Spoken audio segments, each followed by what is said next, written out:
Okay. All right. Ms. Janet Rifkin, Professor Janet Rifkin, thank you so much for coming on the documentary Can ODR Change the World? The story and promise of online dispute resolution. So I appreciate you for giving your voice to this project. So I just wanted to start off by having you introduce yourself a little bit to tell everybody a little bit about yourself, your academic career, your mediation career, and then we'll get into the meat of the story of how we get into the whole ODR space. But yes, can you please tell us a little bit about yourself first? Okay. It's not a long story.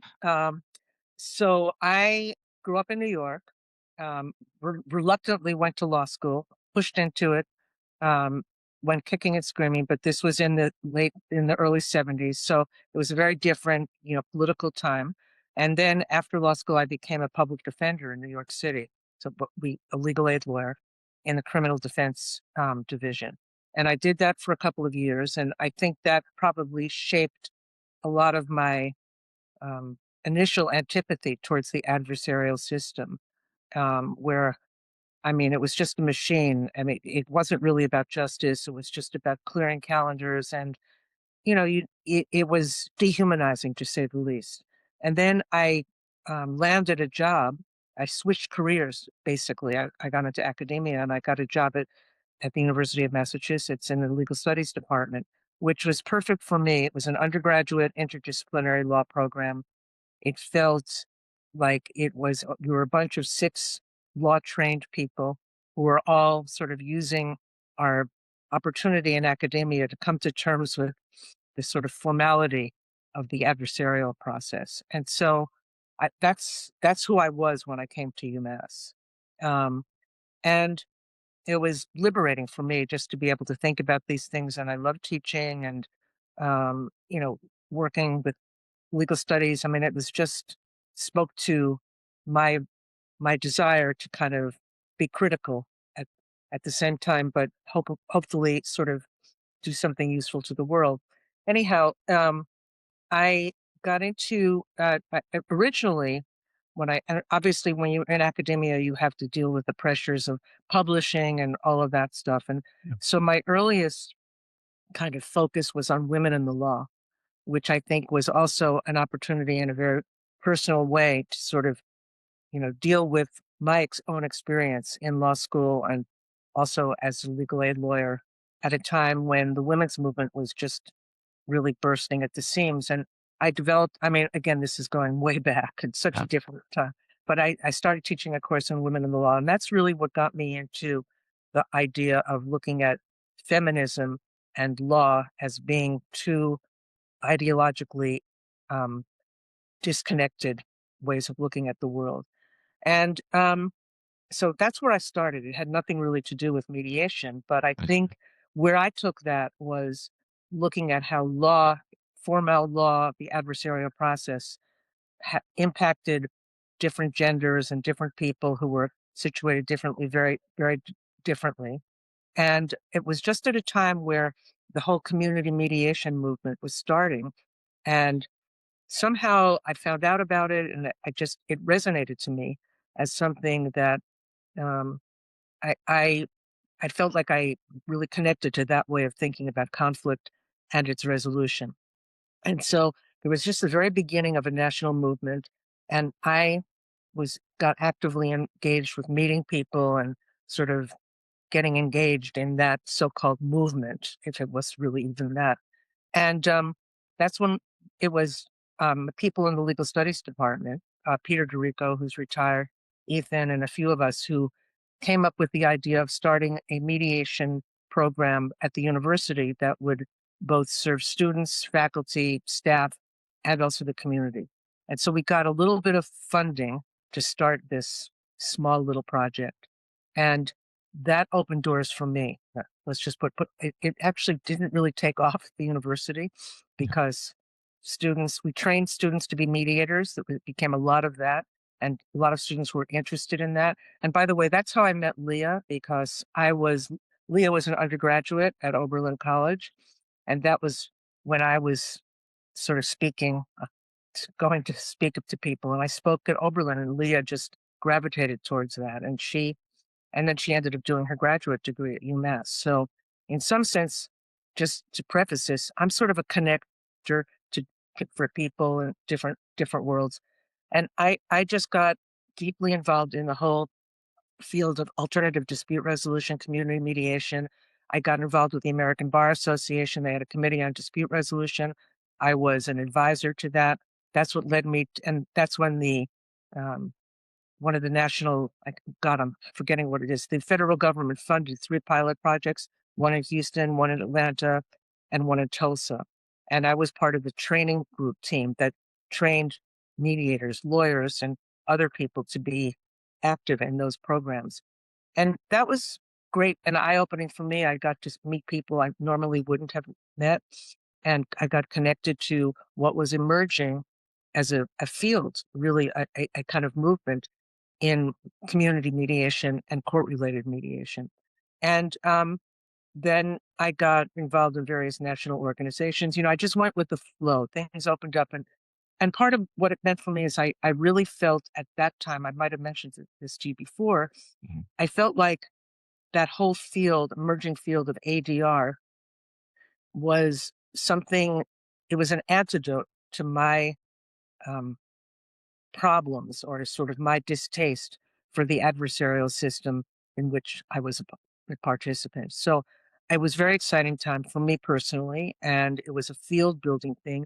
People from all over the country and different backgrounds. Not everybody was a lawyer, although the American Bar Association had a very, very big role in bringing lawyers into this. And that's part of what I've ended up feeling. It's now mediation has sort of become part of the legal system in good ways and in some ways that I think is opposed to its its origins, which I think was meant to be a counterpoint to it. Now it's just sort of a process that's been incorporated into the legal system. And I think there are good things about that and some challenging things about it. Anyhow, um, that's sort of my backstory about it, and then I got involved. I mean, that was a field. We had national conferences, so it was there's sort of an international part of the whole thing, and I felt, I felt genuinely connected to something that I thought was really a positive way of changing the way human beings interacted with each other and dealt with conflict. And so we were going to get a program at UMass that was also some foundations were getting involved in the field, namely the Hewlett Foundation. We were asked to apply for one of their grants, which we didn't get, which was fine. It was a learning experience. And I mean, the university mediation project didn't really take off, in the sense that it wasn't institutionalized within the university disciplinary system. But you asked me, I think in our prep, the ombuds, I Yeah. took a turn being the ombuds person for the university. And part of why I did that, um, was the side of me that missed my practitioner sort of self. And I thought it would be also very interesting for me in some sense to put into practice some of the ideology of conflict resolution. And it was really interesting to do that. Mostly I dealt with faculty disputes. I mean, if there ever was a cesspool of conflict, it is at a university. People really do not, there are all sorts of power dynamics that go on there. And it's it's it's a jungle, let's just put it that way. So I did that I did 2 terms of that. One for the first term, then I went back, I became an associate dean, which I hated, and then I went back to I did another turn as the ombuds person. And Leah started interning. Leah had that at that point had become a graduate student, Yeah. and she did an internship with me at the ombuds office. So that's sort of what my local connections were. And just jumping ahead, and then my own trajectory is that I did become a dean of the College of Social and Behavioral Sciences, which was really a step away from the field of conflict resolution, because what I realized is being the dean of a college meant that I was the cause, I was the genesis of conflict. Mm. So for me personally, it was healthy because I'm sort of this. a champion of conflict resolution, and I'm conflict averse, but I seem to create conflict wherever I go. So I was sort of living with that duality. And, I was dean for about, I think I used my skills as a sort of mediator Yeah. person then, in terms of how I informed the management of the college and all of that. And then just to connect back to ODR, Ethan was very, very close colleague, and he was always very entrepreneurial. I mean, he was always had his he had one foot. I mean, he's very smart and likes thinking about things, but he was fascinated by the world of computers. But even before that, he was interested in he created some games, simulations that could play. So I think he had one foot also in a world of practice, if you will. Um, and it's really because Ethan became he started thinking, well, I mean, he was in everybody in the department was interested in mediation. It grabbed everybody because we were all situated in opposition to the formal legal system in some Yeah. ways. So Ethan really came up with this idea of because he was so interested in cyberspace and the potential for that. Um, and the sort of the contradiction is the whole early origins of mediation was face to face, bringing people together with a neutral third party to Mhm. sort things out, which is very different from how having people not be in the same room at the same time. But it's also was necessary given the way the world was developing. So that's when we got this pilot project. He probably told you this Mhm. with some guys who were at Harvard Business School, and we got a pilot project with eBay, and it was very archaic in that we hired a guy who was trained as a mediator. He was actually a lawyer at UMass, and he became the mediator for buyer and seller disputes. Yeah. And he was on his computer constantly dealing with incredible tension. So and it was really Ethan's idea to, I as I said before, I mean, I'm sort of the connector. Also Ethan is very good at writing books and sort of turning his ideas into actual scholarly material. Let's put it that way. And I wrote a book with him. Although I have to say that so much of that book really was more Ethan. I mean, I was the connector. I think to a lot of certainly to Ethan and to Leah and to many other people to bring them into this field, and they took the ball and ran with it. So that's sort of my story in a nutshell. Yes, well, fascinating story because it shows just how much of a bridge you really were. So Oberlin College is out in Ohio, and that's where Leah Wang went. And so she ended up basically following you. Is that what happened, or was that just a coincidence? I think, I mean, it was clear that when I gave that lecture, Leah was very, very interested Yeah. in what I had to say, and I think wanted to connect with me in on some level. Um, and then I think she ended up applying to graduate school at UMass, and there was a social justice program in the School of Education that had nothing to do with me, but she ended up at UMass, and I think my being there probably, was a Yeah. attraction, but not it. And I was on her dissertation Got it. committee, and then so and she co-taught with me also. And so, Leah became in some way, I mean, she took the ball and ran with it, and did so many smart things. And she stayed at UMass, and I got her to teach conflict resolution in the legal studies department. Students love her. Um, Yes. and that's really how I met Leah. Okay, and so I got a chance to go to Hampshire House, and Leah actually took me to the second floor where y'all's offices were. So can you take The us? dump, the dump. Is that what the name of it was? No, only in our private conversations. Understand. Well, look, it was very humbled of a place. I do admit that. However, that's where the genesis was for a lot of these ideas that we're still talking about to this day. So, can you take us a little bit back to that era? This is the late '90s. From Leah's recounting of it, um, you, Ethan, and her were just down that same hall, and you guys were literally tinkering with. Um, the use of email and conflict resolution when you bring up this gentleman or eBay. Can you just go into eBay a little bit more? Because don't think people realize just how important this like issue was because it had never been done before, right? This was new. Right.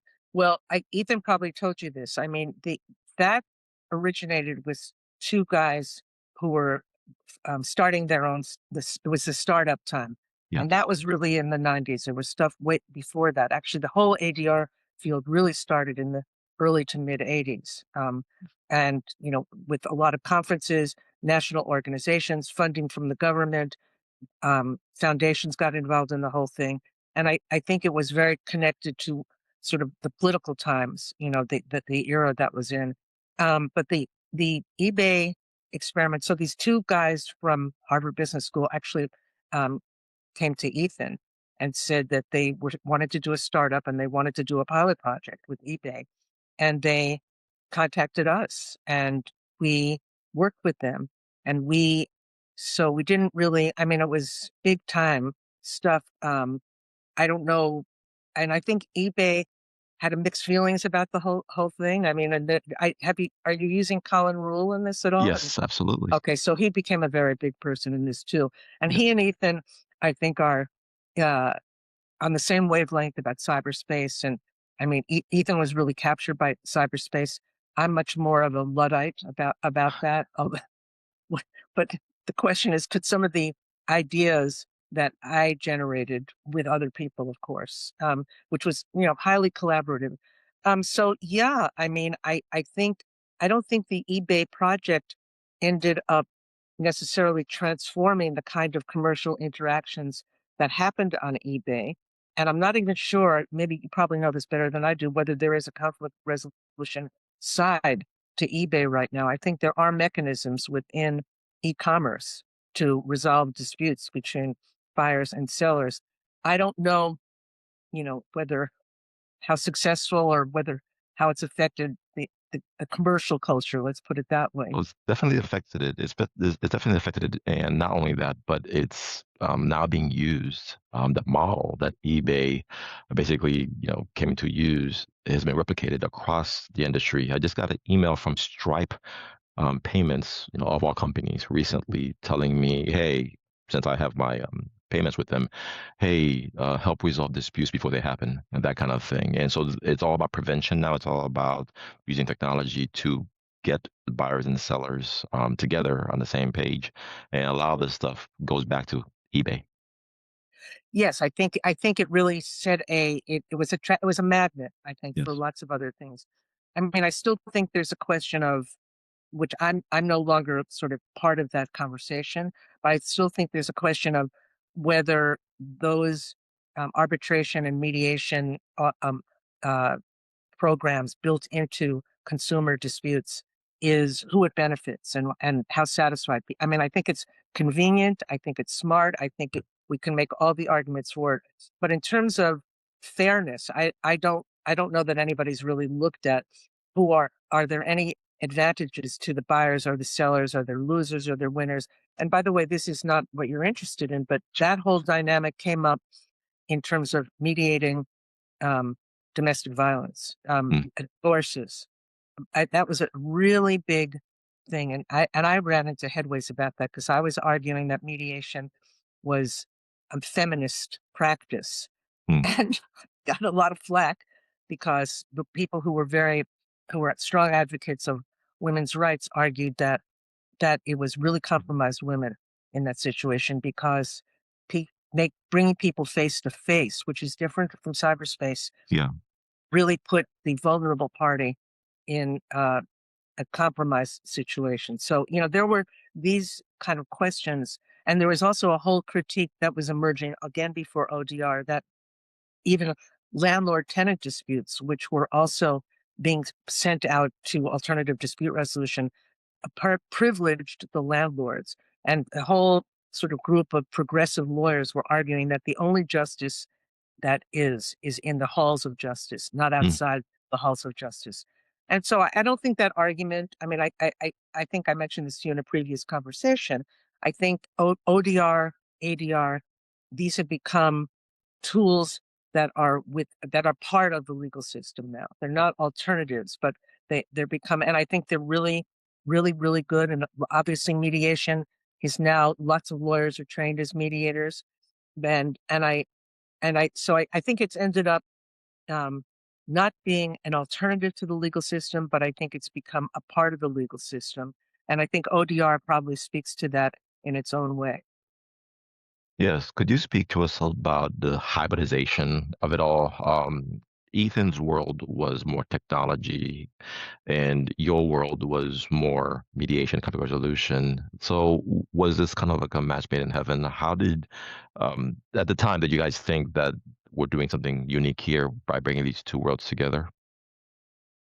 I think Ethan did, and I went along with it. I again, um, it was just so the beginning really of the whole computer thing. Ethan was fascinated from the get go, just about online communication. It really, and I wasn't as savvy about that, but yeah, I think we were both excited about combining these two um, paths. Really, let's just put it that way. So I don't think we understood, and Ethan really jumped in and took off with it. I mean, and again, I think he's much more interested in the theoretical. He loves to write. He's very prolific academically. I'm sort of more of a social butterfly type of person, and but I think it excited. I think part of when we started getting together with the whole idea of ODR, I think the mediation community was actually excited about that, but also very resistant to the idea that if you didn't bring people together to sort of work things out, what would be the who are the winners and who are the losers in that situation? And I don't know. Do you think that right now with ODR that there's people come into this process in an equal position and end up with equal outcomes? No, certainly not. But I think that dilemma is always going to be around whether there was a DR or not. But it does balance many other things. For example, when it comes to violence, one benefit is that we can have the victim potentially not be in the same space That's true. and be intimidated by the abuser. Um, Especially when they have children, however, it makes it even more of a reason to get people to talk because they're still going to be in each other's lives. So yeah, it gets complicated, but um, the benefits I think of ODR generally kind of outweigh, not having it. And so that's kind of my take over the years. I agree with that. I absolutely do. But again, sort of as an aside, a lot of lawyers now. I don't know. You're up. You practice. Are you a Many domestic family. relations lawyer? Yes, yes, many Family family. lawyer. Yeah. Yes. Right. And I my husband is a family lawyer, and he always um did a lot of divorces. I don't think he intended to do that. That's when we moved to Amherst. That's what that's what he started doing. Um, but I think lawyers, what I think a lot of lawyers um, kind of orient their practice towards trying to get people to compromise, trying to get people to work things out. And so, in that sense, I don't think, I mean, obviously, the whole idea behind mediation, resolving problems like that, challenges the adversarial system. But I think there are a lot of lawyers who've been doing that kind of more, let's just say, humanistically oriented at work with clients. Okay, so can you talk to us a little bit about the book that you guys wrote? Online Dispute Resolution, which I'm holding up, is a 2001 publishing from you and Ethan Cash. It's called Online Dispute Resolution, Resolving Conflicts in Cyberspace by Ethan Cash and Janet Rifkin. And this book was a very unique for its time. In fact, it's titled in the back, the first book on the fastest growing phenomenon in the world of conflict resolution. Just want to get your take on how big of a deal this was, and then how did you come about contributing to it? Well, okay. So this was again Ethan's. I want to give credit to Ethan. I mean, I think he's the one who conceptualized the book, and I think he wanted me to be a part of it, sort of being because I had the experience in ADR, not the non-online context of the whole thing, and I think my contribution was really to try to give some examples of, to come up with scenarios really in which this would happen. To be honest, I don't think I appreciated the impact that it would really have. I think Ethan was much more of the kind of pioneer, and and part of it was because he was more interested and more savvy about cyberspace and looking at that. So I don't think it happened. I will say that um, from your perspective, it sounds like this really informed a whole universe of participants in this. When I brought that book, when I brought that concept to the world of mediators, of community mediators, of court-related mediators, they were very resistant to the idea. Okay, it felt slightly heretical, that and it felt like a sort of challenge to the fundamental ideology of mediation at that time.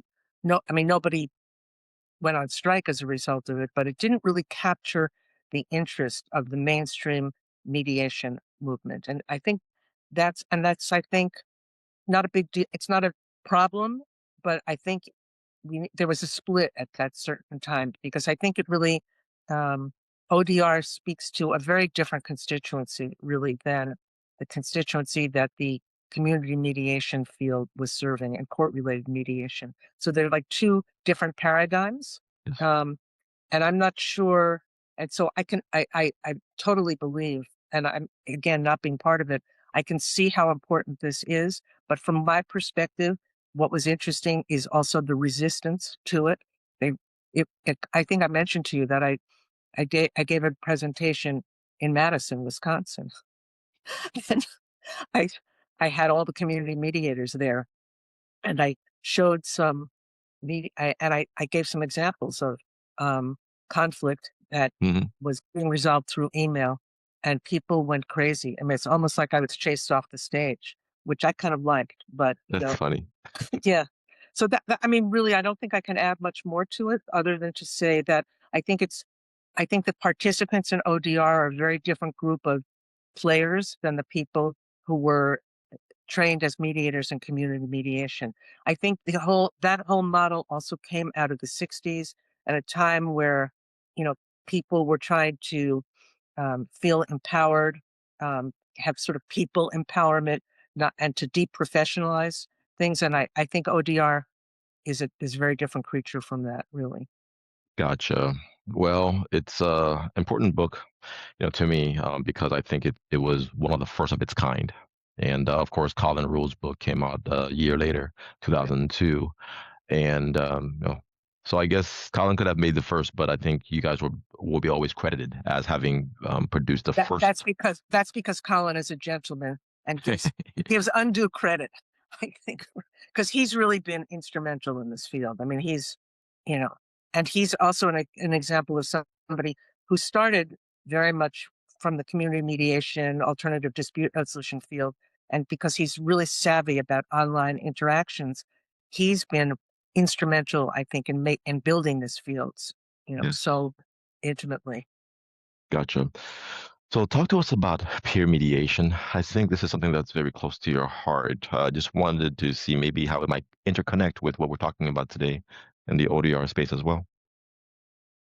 Um, you probably have a better answer to that than I do. I mean, Well, I think the whole mediation um, rhetoric back in the day appealed to people because I think people it was about empowerment of participants. yes, Wasn't exactly a deprofessionalization movement, but it was about sort of power to the people. I think yeah, it came out of a whole sort of political mindset that was there, and it affected and so I think the biggest model for that was in San Francisco, community mhm, mediation program. But we started the pro at UMass. It was the National Association for Mediation and Education, and schools started introducing conflict resolution to elementary and high schools, and trained peer mediators for schools, and that sort of took off uh, in its own way. And I mean, I don't know how prevalent that really is right now, but I think it had a attraction. It was, I think, it people thought it sort of gave students the ability to work out their own conflict, their own conflicts, to take ownership of them, and to fuse also some of the power dynamics of that. Um, um, So I don't think I'm answering your question. Well, no, no, it's important because Leah Wing had mentioned, when we were at the Hampshire House, that this is also where a lot of peer mediation began too. And then she credited you as having been a big voice, for its development at the time. So that's why I wanted to make sure I touched on it, with you to see, how big of a deal this was back in the late 90s. I think it was very contagious, and I think it was considered to be, sort of um, a trend within educational Yeah. context that it would. And I think there was a lot of successes, but there was also cynicism around it too. I can tell you that at the university where we started a peer mediation program, everybody wanted to be trained as a mediator. We had a lot of interest in that, but there was very little um, uh, traction. People didn't bring their disputes to mediation, and I think that we just didn't have a lot of. So we started this peer mediation program with students, but we just didn't have any cases really at all. And part of that, I think students, I think they like the idea of becoming mediators themselves, but people who actually had disputes were very hesitant about, entering into a system, um, of participating in their own resolution. So that was one of the contradictions of it, that there was a lot of interest in students sort of being trained. We had big training programs. We trained college kids at a lot of training programs at other colleges around Massachusetts and other places as well. But even in those situations, very few disputes were actually brought to mediation. Okay. So let's start wrapping up, toward the final question of can ODR change the world, which, to many people is kind of a um, very theoretical question, can be a existential question as well in many ways. But as you look back, um, over the course, the past 30 years of sorts, looking back at your own career and everything that you've done, what are some of the, I guess, proudest moments, especially as they interconnect with this? I mean, do you consider the work you did with Ethan one of your proudest moments and having been establishing yourself as a voice in ODR? Or are you, I guess, impressed by other things in your past? Um, okay, how much time do you have? No, I'm kidding. Um, I First of all, you should know that I'm a very ambivalent person, so I can see the good and the bad. That's part of why I was drawn to mediation to begin with. I can see both sides of everything. Yes. I think ODR. Um, I was really excited about it. It was a new direction. It wasn't exactly my forte. Okay, and I wasn't really ever sure how much I personally had to contribute to that. I think my basic contribution, aside from contributing some stuff to the book, was to see if I could be a bridge between an emerging world and a sort of more established world, and to use my place or my creds, let's just say, in the mediation field to at least get people to start thinking about that online space is a space, putting aside just consumers and businesses, but online space is a space just filled with conflict, primed for miscommunication, and that I was excited by the idea of seeing what could be translated into ODR space from the basic tenets of ADR. And I mean, I think that's an emerging. I think those two worlds are very different right now. To tell you the truth, I mean, I don't know. Um, I'm not sure. I don't think the whole mediation field is exactly the way it was when I was completely involved in it. I think it's become, as I said, a little bit more routinized and, sort of part of mainstream practices, which I think is probably all well and good. Um, and I'm not sure at national conferences. I know there are always panels on ODR, and Colin and Ethan do it. I'm just not. So I think it's sort of two separate tracks, if you know what I mean. And I still think that there are ways to bridge the gap in a lot of, but I think that, let me put it this way. I think the practitioners of mediation, alternative dispute resolution, aren't necessarily going to be the practitioners of online dispute resolution. And so I think they're two very different contexts and so I think a lot more needs to be understood about what are the principles of ADR that really can work in cyberspace, and what can people who are to work to do mediation, can they learn anything from ODR? And even in law practice, you know this better than I do. I mean, so much of communication is online communication Yeah, now, even in a domestic relations practice. You know, what are the ways in which some of the principles of ODR can be applied? I mean, and I think the whole international community, which is involved in standards and all of that, they're working on all of that. But I think yeah. it's apples and oranges, really. Understood. So yeah, final question. In your opinion, can online dispute resolution change the world? Has it changed the world? What do you see its big impact has been? It's a very broad question, but I just wanted to kind of put it on your lap and for you to, tell us what are your thoughts? Well, Can it change the world? I'm probably, not a good spokesman for it because, what I'm not sure that the online world, for all of the things that it has opened up for global interaction and, communication and business and all of that, for all of those very positive things, there've also been some troublesome things about it. Exactly. Correct. And so I think part of what I would say is sort of being an outsider now from that is how do you even evaluate whether ODR is what are the things that it's contributing positively? Who are the beneficiaries and who might not be the beneficiaries from it? And is it changing the tensions in international commerce? Is it changing the politics of international affairs? Those are the questions that I would, want to ask. I mean, I think Colin would probably have some, he's very into standards and, professional conduct and all of that.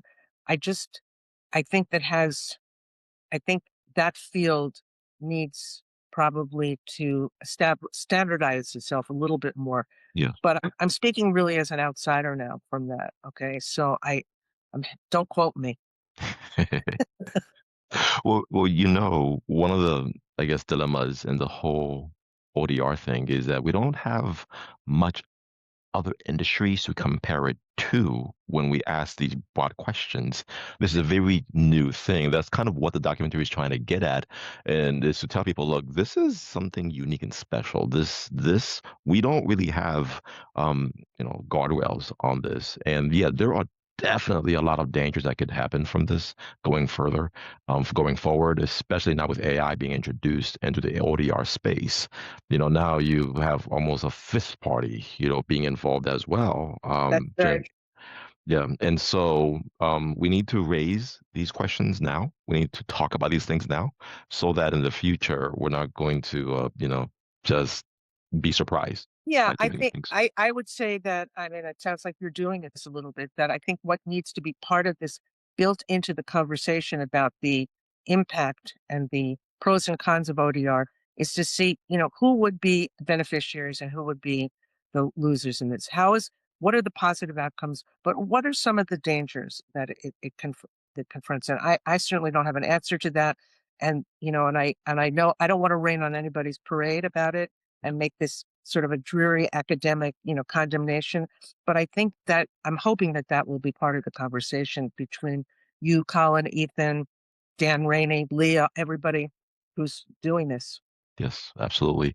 Well, thank you so much, Professor Janet Rifkin. Thank you for your time and thank you for your contributions to this conversation. Thank you so much for having me. Nice talking to you and meeting you. You too. Congratulations on your work. Thank you.